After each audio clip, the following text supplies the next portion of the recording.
وبه نستعين والصلاة والسلام على رسوله الأمين أما بعد فأعوذ بالله من الشيطان الرجيم بسم الله الرحمن الرحيم ومن آياته أن خلق لكم من أنفسكم أزواجا ولتسكنوا إليها وجعل بينكم مودة ورحمة۔ مصلیان گرامی، دوستوں اور ساتھیوں، اس وقت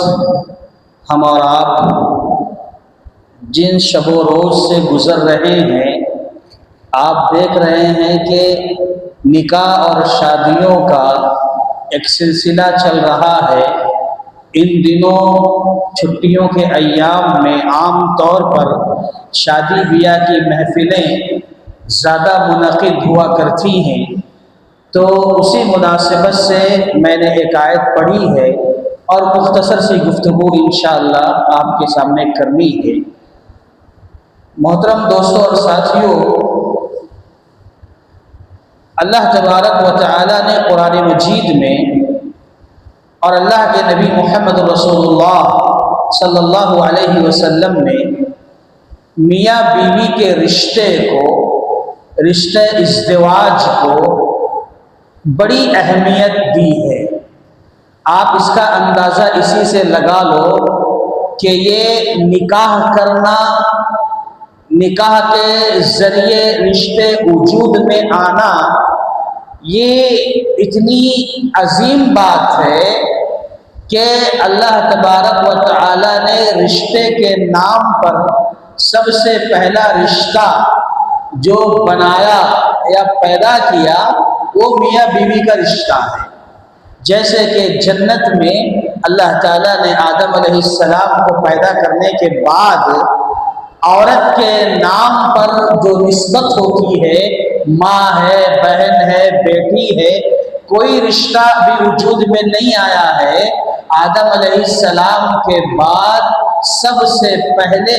اللہ تبارک و تعالی نے آدم علیہ السلام کی بیوی کو پیدا کیا، تو معلوم ہوا کہ میاں بیوی کا رشتہ، یہ نکاح، یہ بڑا پاکیزہ رشتہ ہے، بڑا محترم رشتہ ہے، اور یہ رشتہ جتنا محترم ہوتا ہے اتنا ہی نازک بھی ہوا کرتا ہے۔ اس لیے دین اسلام نے یہ تعلیم دی ہے کہ جب لڑکا اور لڑکی رشتہ ازدواج میں منسلک ہو جاتے ہیں تو کچھ ذمہ داریاں بیوی کی ہوتی ہے، کچھ ذمہ داریاں شوہر کی ہوتی ہے۔ دونوں کے ایک دوسرے کے جو حقوق ہیں، اگر وہ دونوں ایک دوسرے کے حقوق کو بآسانی ادا کرتے رہیں گے تو یاد رکھیے وہ گھر جنت نظیر بن جائے گا، ایک مثالی گھر بن جائے گا جس گھر میں ایک دوسرے کے حقوق کو ادا کیا جاتا ہے۔ جیسے کہ پیارے نبی محمد رسول اللہ صلی اللہ علیہ وسلم نے عورتوں کو یہ تعلیم دی، عورتوں سے خطاب کرتے ہوئے کہا کہ یا معاشر النساء تصدقنا، اے عورتوں کی جماعت تم صدقہ زیادہ کیا کرو۔ کیوں صدقہ زیادہ کیا کرو؟ اس لیے کہ میں نے تم میں کی اکثر تعداد کو جہنم میں دیکھا ہے، یعنی عورتوں کی بڑی تعداد جہنم میں ہوگی۔ صحابیات نے، خواتین نے اللہ کے نبی صلی اللہ علیہ وسلم سے پوچھا بما یا رسول اللہ، اے اللہ کے نبی صلی اللہ علیہ وسلم، خواتین کی تعداد جہنم میں زیادہ ہونے کی وجہ کیا ہے؟ اللہ کے نبی صلی اللہ علیہ وسلم نے بیان فرمایا تکفرن اللعن و تکفرن العشیر، کہ تم اپنے شوہروں کی نافرمانی بہت زیادہ کرتی ہو اور ناشکری کرتی ہو۔ تو لہٰذا یہاں خواتین کو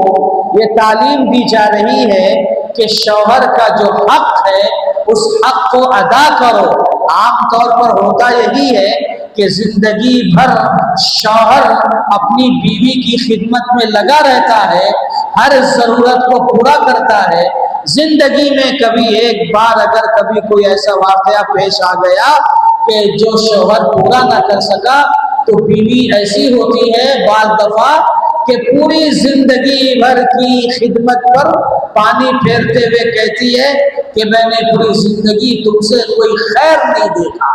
جب سے تم سے شادی ہو کر آئی ہے تب سے تکلیف میں ہے۔ یہ آج کل کی عورتوں کا ایک انداز ہے۔ بہرحال جہاں اللہ تبارک و تعالی نے پیارے نبی محمد رسول اللہ صلی اللہ علیہ وسلم نے اس رشتے کو برقرار رکھنے کے لیے عورتوں کو یہ حکم دیا ہے کہ اپنے شوہروں کی عزت کرو، ان کا خیال کرو، ان کا احترام کرو، ان کا ادب کرو، ان کے گھر کی حفاظت کرو، ان کے بچوں کی دیکھ ریکھ کرو۔ تو جہاں یہ تعلیم دی گئی ہے بیویوں کو، وہیں پر اللہ تبارک و تعالی نے شوہروں سے بھی کہا ہے۔ اللہ کے نبی صلی اللہ علیہ وسلم نے بھی تعلیم دی ہے کہ شوہر کو چاہیے کہ اپنی بیوی کے ساتھ حسن سلوک کرے۔ اللہ تعالیٰ فرماتا ہے وَعَاشِرُهُنَّ بِالْمَعْرُوفِ، حکم دیا اللہ تعالیٰ نے کہ عورتوں کے ساتھ، بیویوں کے ساتھ اچھا سلوک کیا کرو۔ یہ اللہ کا حکم ہے، قرآن مجید کی تعلیم ہے۔ پیارے نبی محمد رسول اللہ صلی اللہ علیہ وسلم کا معاملہ یہ تھا کہ اللہ کے نبی صلی اللہ علیہ وسلم عورتوں کو جو ان کا حق ہے وہ حق دیا کرتے تھے، عورتوں کا جو حق ہے وہ حق ان کو دیا کرتے تھے۔ پیارے نبی محمد رسول اللہ صلی اللہ علیہ وسلم سے ایک مرتبہ عائشہ رضی اللہ تعالیٰ عنہ کہتی ہیں اے اللہ کے نبی صلی اللہ علیہ وسلم، مجھے عید کے موقع پر جو لوگ کرتب دکھاتے ہیں، کھیل کھیلتے ہیں، مجھے وہ کھیل دیکھنا ہے۔ تو اللہ کے نبی صلی اللہ علیہ وسلم نے عائشہ رضی اللہ تعالی عنہا کے جذبات کا خیال کرتے ہوئے، ان کے جذبات کا احترام کرتے ہوئے، اللہ کے نبی صلی اللہ علیہ وسلم عائشہ رضی اللہ تعالی عنہا کو لے گئے اور اپنے پیچھے کھڑا کیا۔ عائشہ رضی اللہ تعالی عنہ خود کہتی ہیں کہ میں اللہ کے نبی صلی اللہ علیہ وسلم کے پیٹھ کے پیچھے سے اوٹ میں کھڑے ہو کر کے حبشیوں کا کھیل دیکھ رہی تھی جو مجھے دیکھنا بہت پسند تھا، اور جب تک میں نے نہیں کہا اللہ کے نبی صلی اللہ علیہ وسلم بس کیجئے، تب تک اللہ کے نبی صلی اللہ علیہ وسلم نے یہ نہیں کہا کہ عائشہ واپس چلو۔ دیکھو بیویوں کے جذبات ہوتے ہیں، ان کے بھی احساسات ہوتے ہیں، ان کا خیال کرنا، اس کو بجا لانا بھی شوہر کی ذمہ داریوں میں سے ایک ذمہ داری ہے۔ اب یہاں اللہ کے نبی صلی اللہ علیہ وسلم نے اگر عائشہ رضی اللہ تعالیٰ عنہ کو حبشیوں کا کھیل دکھایا تو کل کوئی عورت، کوئی بیوی یہ نہ کہے چلو مجھے اسٹیڈیم لے کر چلو، مجھے میچ دیکھنا ہے۔ یہ بھی نہیں ہونا چاہیے۔ جہاں بے حیائی ہو، بے پردگی ہو، وہاں پر ایسا معاملہ نہیں چلے گا۔ جہاں جائز چیزیں ہیں وہاں پر صرف شوہر کو یہ ذمہ داری دی گئی ہے۔ اور اسی طریقے سے ایک بات یہ بتا دیں آپ کو کہ اللہ کے نبی محمد رسول اللہ صلی اللہ علیہ وسلم کا معاملہ یہ تھا کہ بیویوں کو جہاں ہر طرح کا حق آپ دیا کرتے تھے، وہیں پر ان کا ایک حق ہے ناراض ہونے کا۔